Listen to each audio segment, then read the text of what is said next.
Liliana had stood in the line to speak with an official of the High Court since before dawn. Now, finally, the court official's desk was in sight. People moved all around her. Clerks making their way in and out of doors and up flights of stairs, fellow townsfolk shuffling in line toward the desk, the occasional judge passing by with their retinue of assistants, and not one of these people seemed happy. Next. The court official, an imposing woman with a perpetually sour expression, called forth another person, as she dismissed a frantic woman who had been pleading with her for understanding. The pleading woman sobbed as she walked past the line and out the front doors. Liliana shivered. Would it be like this when she got up to the desk? A callous dismissal dashing all her hopes of freeing her innocent brother.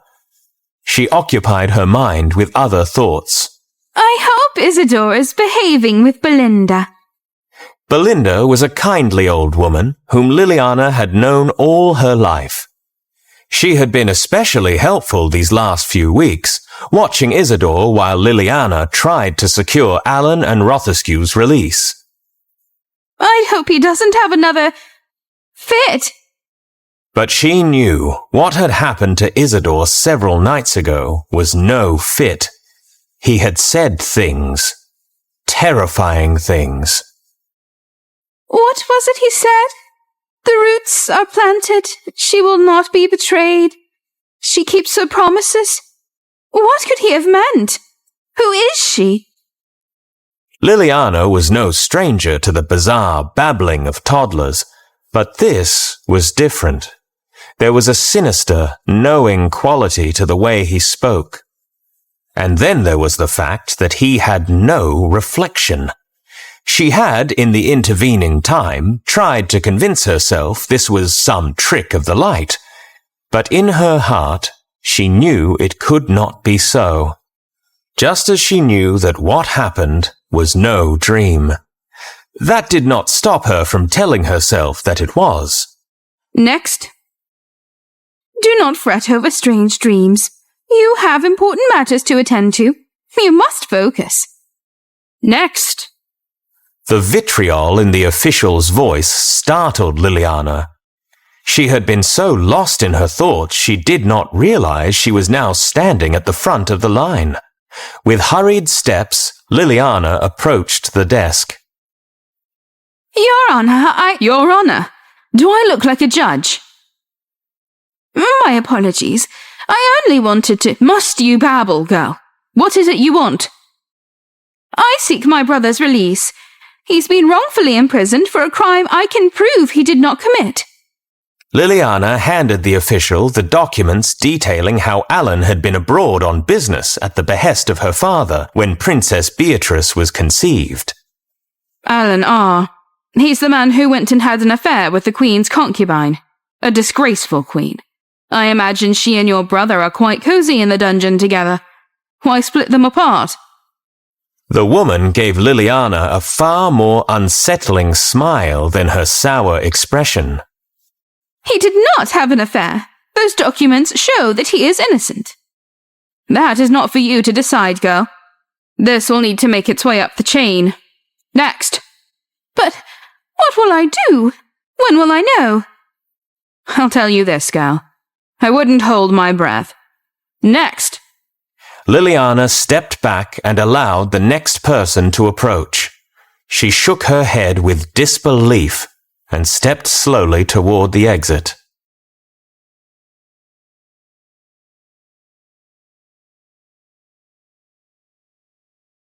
I placed the glass of water beside the 2 others on the table in my room. I stared at the row of 3 glasses. I had been told that, in the height of my nightmare, I had not only frozen the bedsheets, but I had also caused a glass on my nightstand to freeze and burst.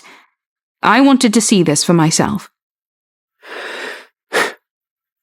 With a deep breath, in and out, I raised my trembling hand and pointed it at the first of the 3 glasses.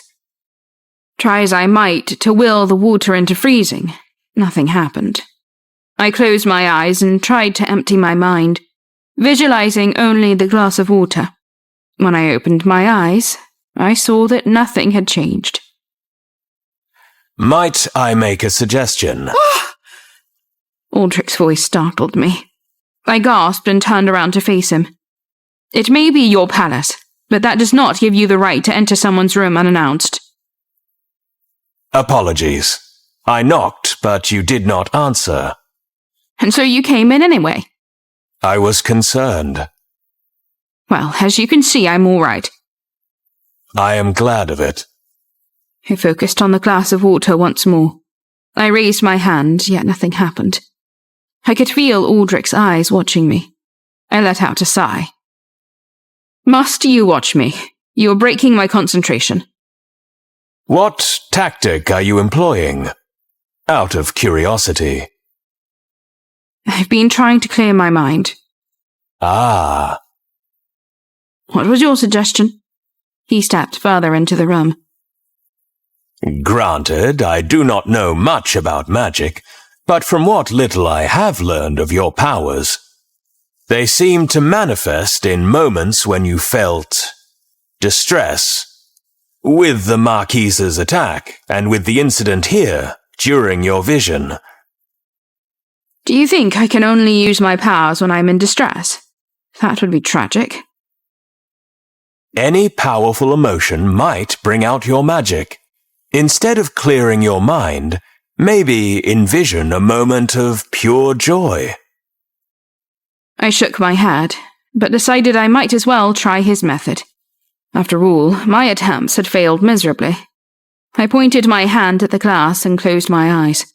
I pictured Henry, our first kiss, and felt my fingers tingle with chill.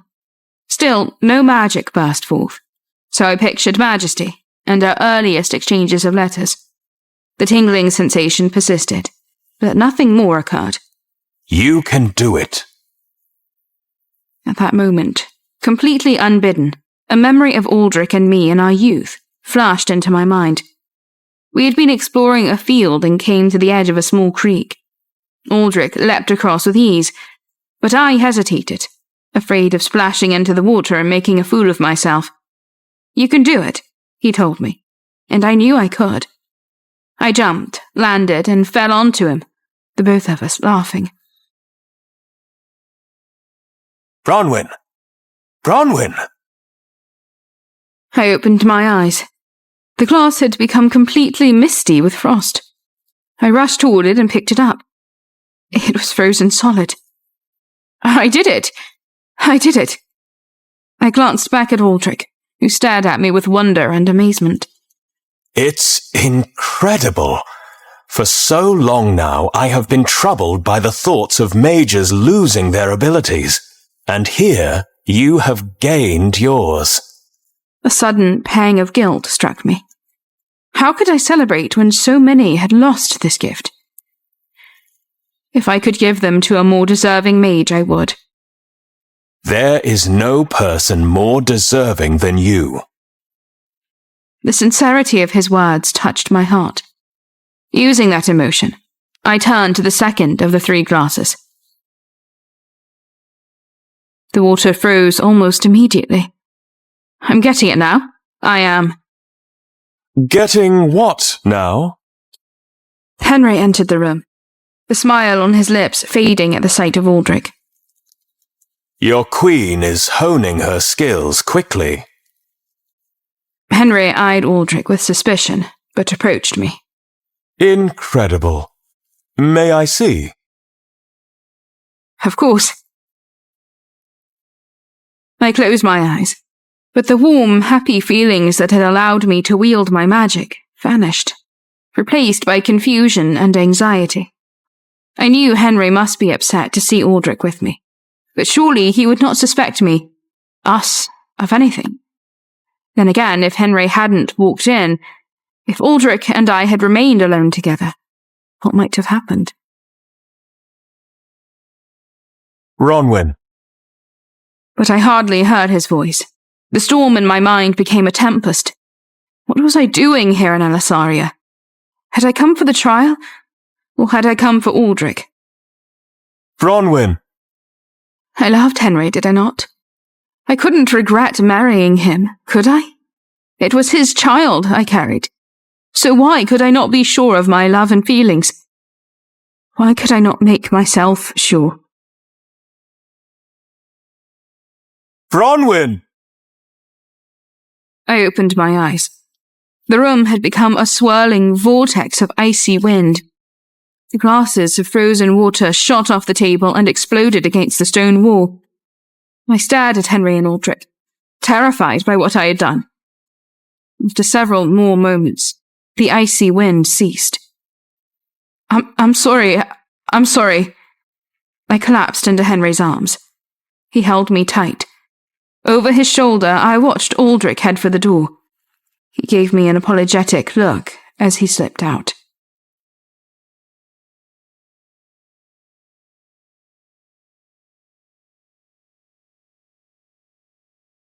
Viscount Langdell and Lady Nadine strolled together in the garden, arm in arm. I must speak with you about Duke Bertha. Oh? He can be a very rash, impulsive man. You worry he will try to hurt me. It is not an irrational fear. I understand.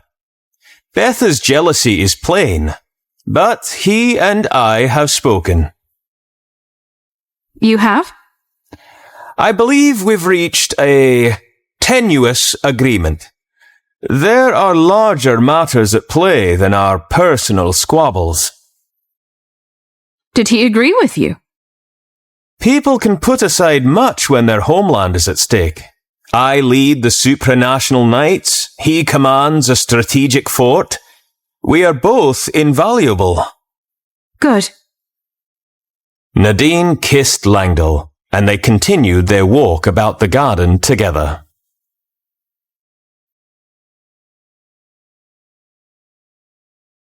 Aldrich reached his office, feeling exhausted.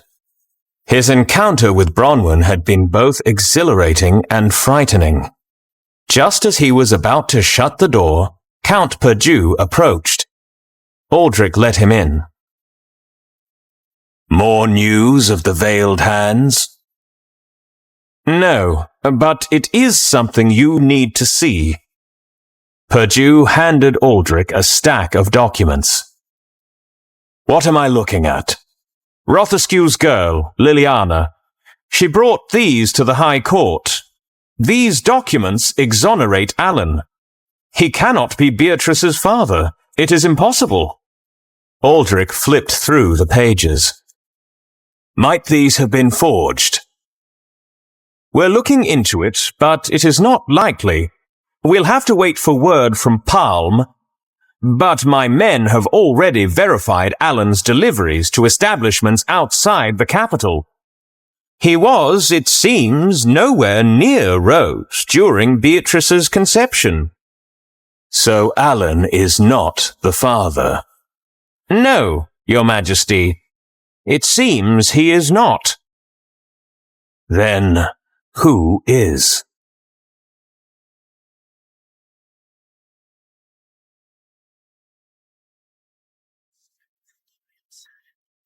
Grand Duke Bjorn immersed himself in the sea of ancient texts, his fingers tracing lines of forgotten wisdom. The library echoed with the soft hum of enchantments as he sought to decipher the cryptic warnings surrounding the dark crown he had recently learned was missing from Rhett. As he pored over the tomes, the paragraphs spoke of an ominous power residing within the Dark Crown. If particular magical stones were placed in the right spots in the crown, its wearer would become capable of channeling immeasurable energies.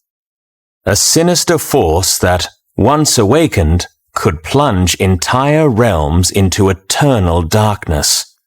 The Grand Duke's eyes widened as he uncovered the true nature of the threat. He discovered the legend's roots, a malevolent sorcerer who had crafted the crown in pursuit of godlike supremacy, leaving chaos in his wake. its insidious influence could spread like a plague, consuming nations in its quest for dominance. Grand Duke Bjorn clenched his jaw, realizing the gravity of the situation. He read aloud ancient prophecies foretelling a cataclysmic event triggered by the alignment of the stones.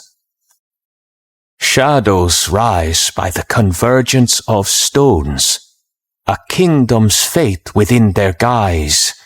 Crowned in darkness, power untold, chaos unbound, a new reign unfolds. Driven by a sense of duty and urgency, Grand Duke Bjorn's hands trembled as he turned the pages, seeking a solution and how the sorcerer was stopped. I shall not allow this darkness to consume Ret or the Celestial Isles. Elysaria must be warned and Bronwyn protected. I will rewrite the destiny that beckons us toward chaos.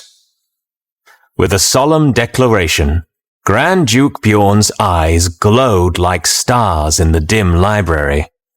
As he stood, intricate sigils formed beneath his fingertips, as if the ancient symbols acknowledged the impending doom's urgency. Grand Duke Bjorn, a master of the magical arts, harnessed the power of the ancient texts and channeled it into his own being, his body becoming a conduit for the potent sorceries that he sought to unravel.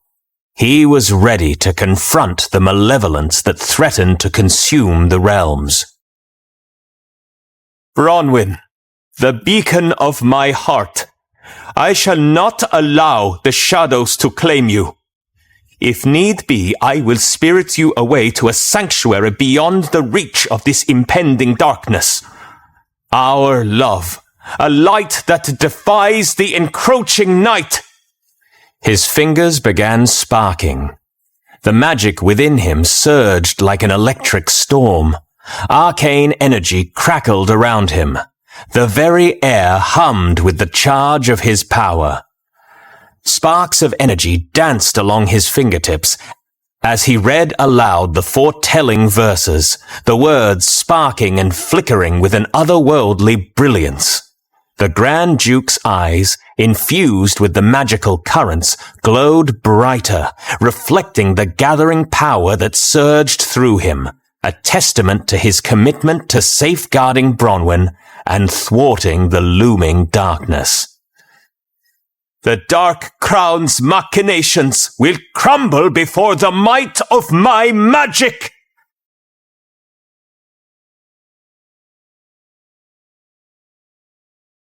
I was sitting and enjoying the view of the south side of the Elysian Gardens when there was a sudden crash.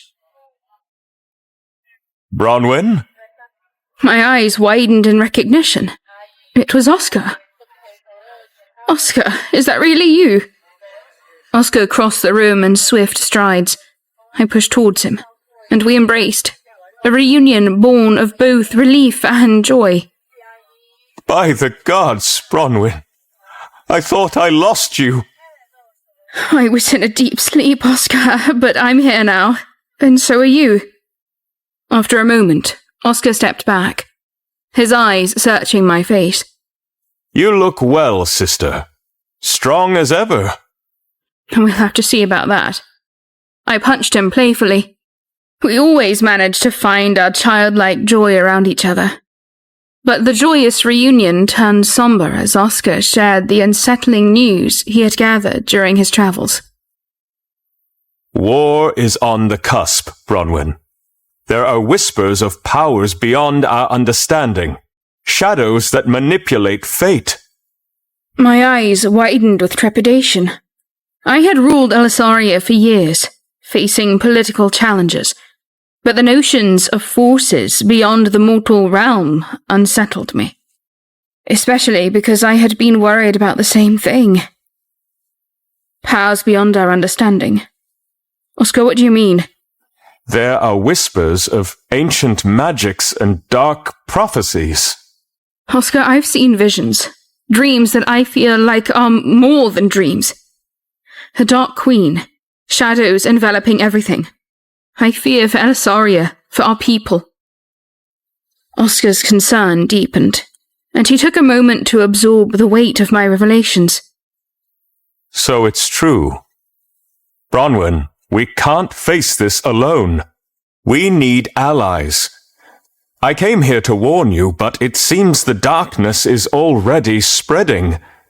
It took you in your sleep. Who do we turn to? We must tell Henry.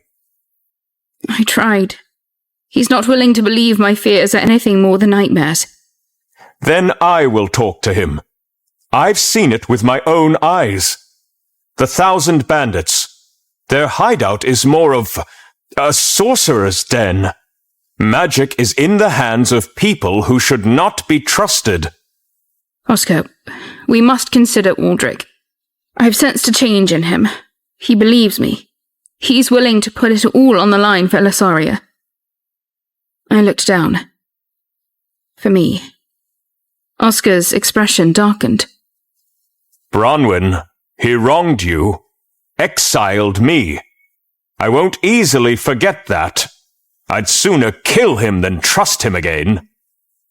I stared at Oscar, the emotions welling up within me as I took in the sight of my brother. He'd been away, and the joy of seeing him again almost overshadowed the heavy burden that weighed on my heart. I couldn't deny the pain of our shared past, the scars left by Aldrich's actions. But the dreams I had while in a coma had shown me a different side of him. A changed man. A man who might hold the key to our salvation in the face of an impending darkness. Oscar, I know it's not easy. The wounds run deep. But we can't let the bitterness of the past overshadow the threat looming ahead. We need Aldrich's insight, his knowledge, his desperation. Oscar's expression shifted, and I reached out, placing a reassuring hand on his shoulder, hoping to bridge the gap between our pain and the unity we needed. He better not think this absolves him of what he did. I nodded. The impending darkness demanded unity, even if that unity rested on fragile ground. We need to stand together, Oscar, against whatever threat looms. Elisaria is on the precipice, and our people look up to us for guidance. Oscar sighed, his hardened exterior softening under my gaze. Fine. For Elisaria. But if Aldrich betrays us again, there will be no mercy. Grateful for my brother's reluctant agreement, I nodded. The challenges ahead demanded unity. With Oscar's strength and Aldrich's knowledge, we could face whatever came our way. He won't. As Oscar grunted in acknowledgement, the weight of the impending conflict settled over us. The joy of reunion now carried the undertones of a looming storm. And Elisaria stood at the heart of it all.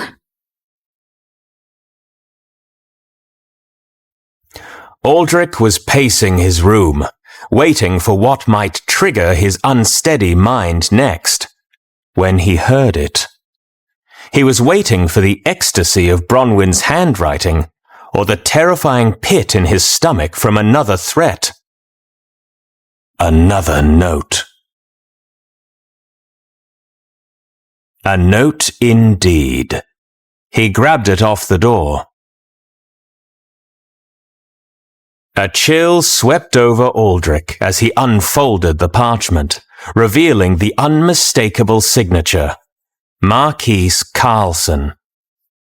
Aldrich, my old friend, your sins echo in the chambers of eternity. The blood on your hands stains your legacy. Aldrich began pacing more rapidly. A wretched reminder of my sins. How can he return from the grave? A tremor in Aldrich's hand betrayed the tumult within as he clutched the damning note. The words reverberated through Aldrich's tortured mind. He staggered backward, his eyes wide with terror. No, this cannot be real. I buried him. I watched him die. Who could know? Who would bring Carlson's name back to torment me?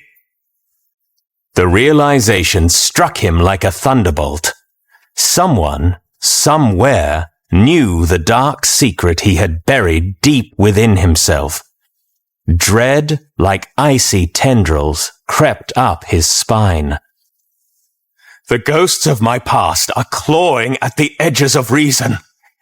If this is my reckoning, let it come. But who would use Carlson's name as a spectre to haunt me? A harsh realization struck him. Whether phantom or living threat, Carlson's return was a harbinger of his downfall. Is this the price for my sins? Haunted by the past, I try to look towards the future, but only the abyss gazes back.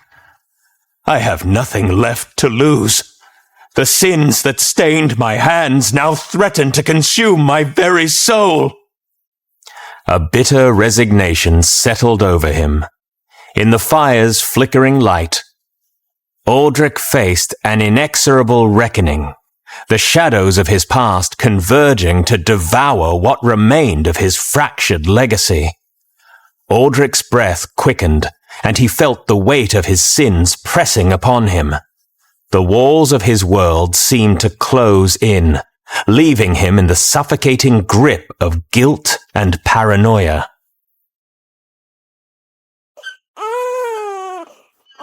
Amelia cradled baby Beatrice as Duke Elegy started a fire in the fireplace. The cold air settled in quickly in the countryside, and they were beginning to shiver, even though it was not even dark. Duke Elegy turned to Amelia with the signature mischievous glint in his eyes, adding a touch of levity to the otherwise serious atmosphere. Amelia, your care for Beatrice is commendable. I've always wanted a child of my own. In the room's glow, their eyes met, an understanding of the absurdity of their situation. Thank you for keeping her safe. I'm just here for the entertaining banter. Amelia chuckled, her laughter echoing in the secret refuge. Duke Elegy reached out, gently caressing Beatrice's cheek. A shared sorrow passed between them, a connection forged in the crucible of uncertain times. We'll get through this, together.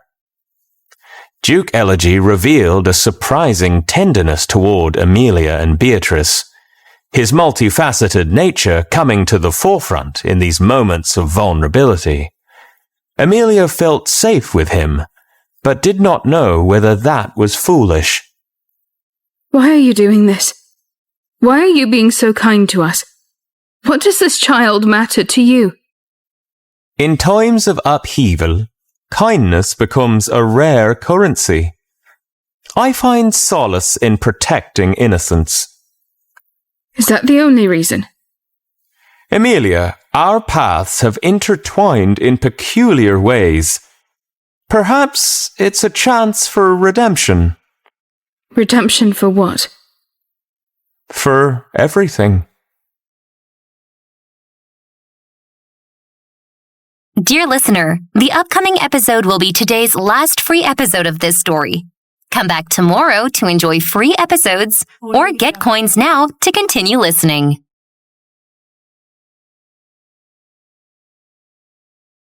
In the dim-lit dungeon, Rose, shrouded in rags, claimed her makeshift throne atop stacked crates, which were brought to her by the guard who had once conspired with Baron Lant. One by one, the guard unlocked the prisoner's cell in Rose's block and brought them outside her cell.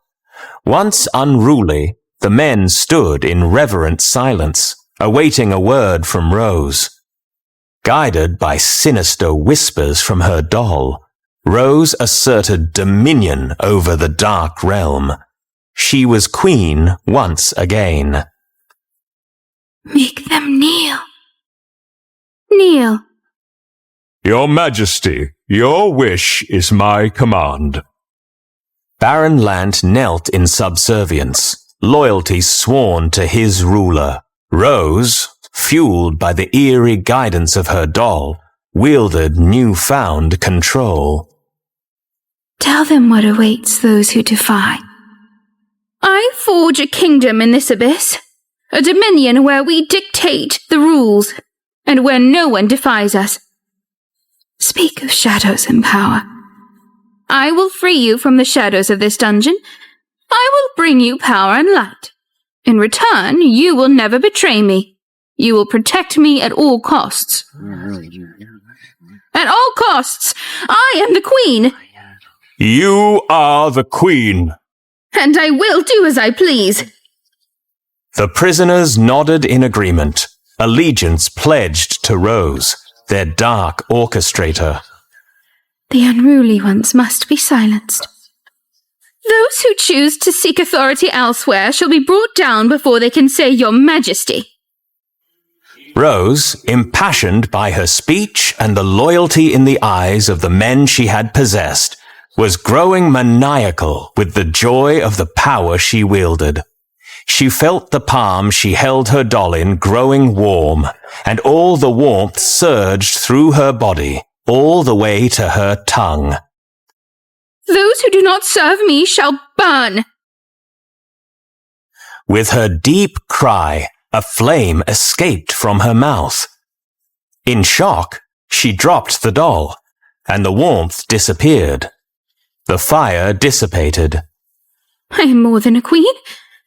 I am a god. Reginald stepped forward, fear and excitement on his face. We shall face your justice, your grace. The prisoners, emboldened by Rose's fiery declaration, exchanged fervent glances, excitement radiating in the air. When do we rise? When can we serve you, Queen? Rose, her eyes gleaming with a mixture of newfound power and uncertainty, looked down at the doll clutched in her hand. When? Not yet, my queen. Patience will bring the sweetest rewards.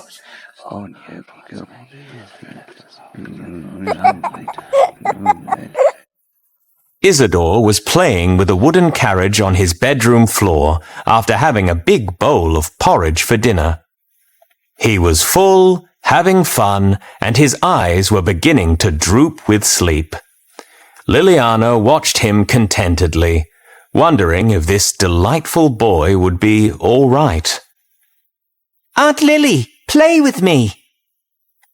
Very well, my love. She got up off of his bed and sat on the floor with her nephew. You shall be the horse, and I will be the carriage. But suddenly, his face went blank.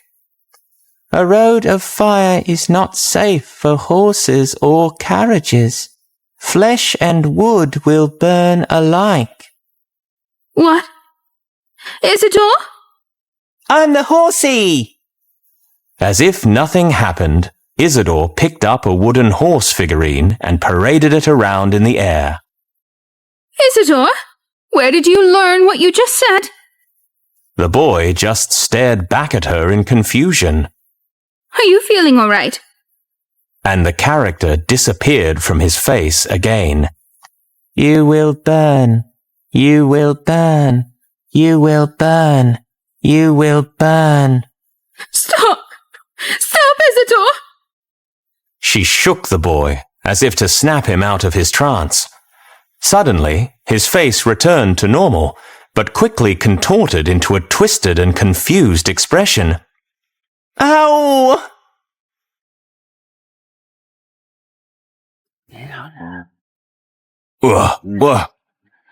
Where? Sir Artemis awakened in a cot, pale light filtering through the windows of the infirmary. The palace doctor noticed his stirring and approached. There was relief on his face. Sir Artemis, you were out cold for quite a while. How are you feeling? Sir Artemis squinted in an attempt to gather his bearings. I'm a bit battered, but Nothing that will keep me down for long. How's Her Majesty? Was I able to save her? The former queen is well. She lost consciousness for some time, but she is awake and in recovery. She was knocked unconscious by me. Yes, but your quick thinking and sacrifice prevented a more dire outcome. You fool, Artemis. On the contrary, your loyalty and courage shone in the face of danger. Elisaria is fortunate to have you. Sir Artemis nodded. The weight of responsibility lingered in his eyes, unsure if he was a hero or a flawed guardian. She is the heart of Elisaria, queen or not. I must ensure her safety. The queen is lucky to have such a loyal protector. Sir Artemis grimaced as he rose from the cot, testing his strength. I failed to keep her as safe as she should have been. It won't happen again. The doctor gripped his arm in a gesture of kindness, but also to help steady the old knight, whose mind seemed to be moving faster than his body was capable. You're not invincible, Sir Artemis, but your determination is a formidable shield in itself. I am her shield and sword. He struggled to steady himself. Take it easy, Sir Artemis. You've been through quite an ordeal. Where is she? She is in the southern palace. Rest assured she's in capable hands. You should rest as well. I'll rest when Elisaria is safe and our queen is secure.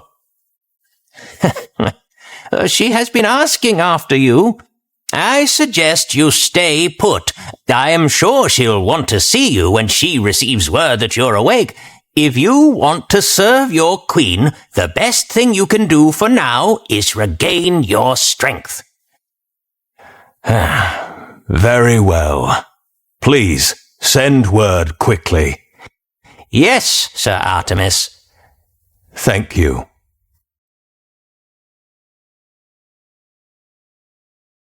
The door to Elisaria's study creaked open, and Haxon, clad in dark attire, slipped into the room. Henry, surrounded by stacks of parchment, diligently worked on various affairs of his hopeful empire at the large desk in the middle of the room. Haxon, what brings you here? I saw you with Duke Elegy. What were you conspiring about? Henry remained composed, his hands still on the documents before him.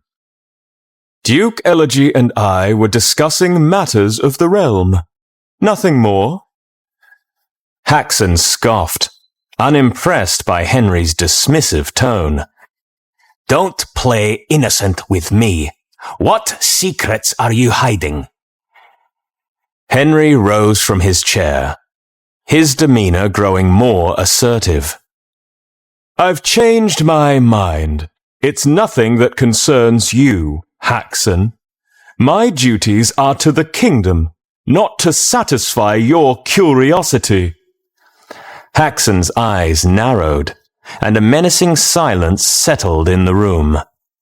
You've got a choice, Henry. Tell me what you and Elegy were discussing, or things might get unpleasant. Unpleasant? Leave my office, now! Without warning, Haxon hit Henry squarely in the jaw with his clenched fist. You betray your kingdom, and you betray me! You are weak, like your brother! Haxon was able to land another blow because Henry was simply too shocked to respond. Suddenly, he snapped out of his shock and lunged towards Haxon with full force. Ah! The scuffle erupted into chaos as Henry, fueled by a surge of adrenaline, retaliated against Haxon's assault. Papers flew and furniture toppled as the two grappled with each other. Haxon, relentless in his fury, aimed a powerful kick at Henry, who deftly dodged, countering with a swift punch to Haxon's midsection. Do you think you can intimidate me? I won't bow to your threats! Despite the chaos, neither man yielded. As the fight raged on, it became clear that both combatants were evenly matched. The struggle reached a fever pitch, each landing blows and defending against the other's onslaught. You won't break me! But then, Henry was pinned to the floor, Haxon's full weight on top of him. I overpowered you as a child, and I overpower you as a man! Henry struggled for a moment, and then, shockingly, began to laugh. Haxon was angry at first, but his face eventually broke as well. When will we ever grow up? I will let you up if you tell me your secret. Henry sighed. Very well. The secret is not something I am proud of, Haxon. I imagine not. This past year, less of it was a surprise than you might think. Speak plainly. Chaos ensued when Aldrich came across a beautiful runaway slave by chance. By chance. As Liliana once again found herself at the front of the line in the High Court offices, she trembled and clutched her summons tightly. She had received a letter that morning informing her that she must come and see a High Court official as soon as possible. What could this mean for Alan? The letter had given no indication of whether or not her request for his release had been granted, but its rather severe tone left her with little hope. She stared up at the sour-faced court official sitting behind her tall desk. Perhaps they will arrest me for even making the request. They certainly have no qualms about locking up the innocent. Next. As Liliana approached the desk, the court official sneered. Ah, back so soon, girl. I was summoned. Liliana handed over the letter to the official. So you let me see here. The court official thumbed through a towering stack of papers at the side of her desk. The stack, weighted down by the many pages of requests, approvals, and denials, was leaning considerably, so it was a miracle it did not topple over when the official pulled out Liliana's paperwork. Here we are. As the court official read the document, her eyes narrowed, and the smug smile that had stretched across her thin lips fell away. It is bad, isn't it? The official grunted with disgust. Bad for those who believe in swift justice, but I suppose you'll be happy. Liliana's eyes, which had welled with tears in anticipation of rejection, looked up hopefully. The official handed her the document, which had been stamped with the court's seal of approval. Your brother's been granted pre-trial release. He'll be set free. For now. However, he will still need to appear at his trial. If he does not, or if he attempts to flee the capital, he will be killed on sight. Is that clear? Yes, Your Honor. I am not a judge. Now go. Take that document to the dungeon. Next. Liliana's heart soared, such that she practically flew out of the High Court offices and raced toward the dungeon. Laura brushed my hair. A more challenging task these last few days, as my hair had become tangled due to my time in bed. She carefully avoided the area where my scalp was still healing. The impact wound I received during Marquis Carriage's attack might leave a permanent scar, though my hair would likely conceal it. I winced as Laura hit a snag. I'm sorry, Your Majesty. Have I hurt you? Should I get a doctor? I'm fine, it was only a snag. You may continue. Since I awoke from my coma, I had noticed a change in attitudes around me, a heightened atmosphere of concern. It was as though I was a damaged porcelain doll that might completely shatter with the wrong touch. Laura resumed brushing, and though the snag hurt, I tried not to wince again. I instead focused my attention on Oscar, brooding by an open window. I knew what troubled him. There is no way around it, brother. You must speak with Aldrich about what you've learned. The eternal 1,000 bandits represent a grave threat, and I fear that Elisaria has overlooked them for far too long. I know he must be told, but why must I do it? Are you afraid he'll throw you in the dungeon? It is not a fear of him that stops me. It is a fear of myself. Seeing him again after all he has done to you, I worry I will not be able to contain my rage. You will, and you must. Do not hold this grudge on my account. There is too much at stake for that. To ward off the evil I feel is coming, we must be like a fortress wall, each ally forming a solid stone brick. There can be no wedges nor cracks between them, or the forces that oppose us will break through. Oscar's frown deepened, but he did not deny the truth of what I said.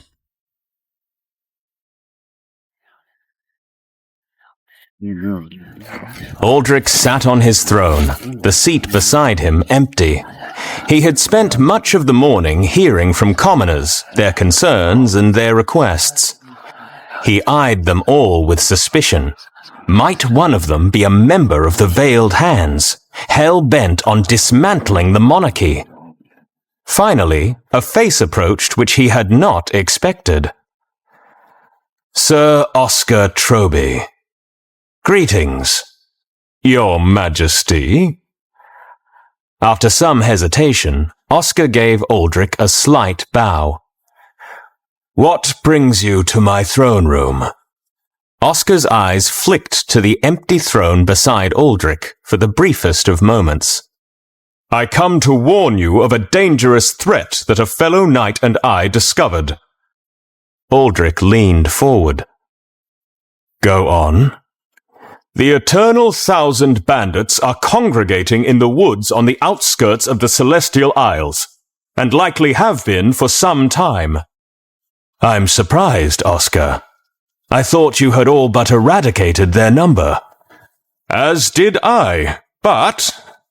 Oscar's mouth tightened, not wanting to say what he must. I was mistaken.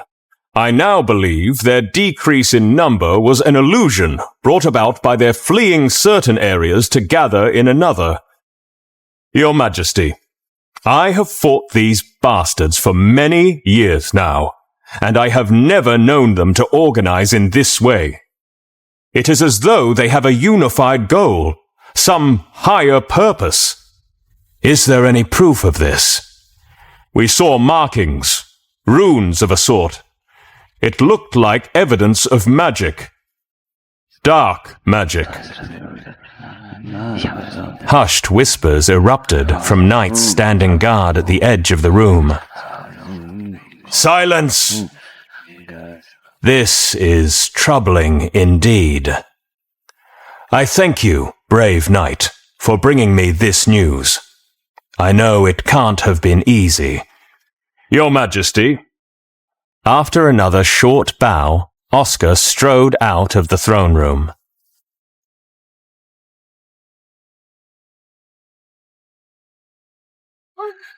Viscount Langdell and Lady Nadine were engaged in the throes of passion, their faces flushed with ecstasy that built more and more with each thrust.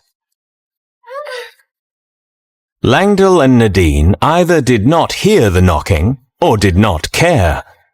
They continued their lovemaking. The knocking persisted. With a frustrated grunt, Langdell climbed out of bed, threw on a robe, and opened his door. He kept it wide enough to look out, but not so wide as to reveal Nadine lying naked, sprawled out on the covers. He was staring at one of his knights. What is it? I am occupied at the moment. The knight's face turned red with embarrassment. Apologies, but King Aldrich requests your presence in his office. The Viscount's countenance grew suddenly serious. I will be there directly. The knight nodded and departed as Langdor shut the door. Nadine sat up in bed. Could it be he wants to arrest you again? I suppose it is possible. However, he has had ample opportunity to do so since my arrival. Whatever the reason, I must go. Nadine nodded. Her face, which had only moments before been a picture of bliss and ecstasy, was now full of concern. Liliana stood at the entrance to the dungeon, beside a man she recognized as a popular scribe. A guard approached them. Liliana, Julian, it says here you both have prisoners due to be released. That's right. I'm here for my sister, Cheryl. I'm here for Alan Rothescue. He's my brother. The guard eyed both Liliana and Julian with a skeptical gaze, but led the way inside. Follow me. The guard led Julian and Liliana through the winding, labyrinthine length of the dungeon. Though it was midday outside, it might as well be night for the amount of light available. The guard held a torch before him, a necessity in this dank, dark space. They approached the cell, which Liliana recognized as belonging to her brother and father. Alan Rothescue, ain't you a special boy? You get to go home. Is this another trick? Why must you torment us? But Alan's protestations died on his lips when he saw Liliana's teary eyes and her faint smile. He's telling the truth? The guard inserted one of his keys and opened the cell. Alan rushed out to embrace his sister, but was hampered by chains around his person. The guard unlocked his chains, and Alan found himself free again. I told you I would get you out. You will still have your trial, but as long as you stay in the capital, you can have your liberty. And what of me, my child? Viscount Rothescue crept forward from the back of the cell. Am I free as well? The guard slammed the cell door and locked it, answering the Viscount's question. I'm sorry, Father. There was nothing I could do. After a long silence, Rothescue spoke. It is my own doing. Go. Leave this place. The guard led the group onward until they came to another cell. Julian saw the hunched form he knew to be his sister. Cheryl! As the torchlight fell on her, he recoiled in horror. Her once pretty face was riddled with sores and filth. Her hair was a matted mess, and her clothes had turned to rags. Sister! Dear sister! What have they done to you? Rose cackled from somewhere nearby. Julian could not contain his anger. Silence, you foul creature! Careful, lad. You'll stir 'em up.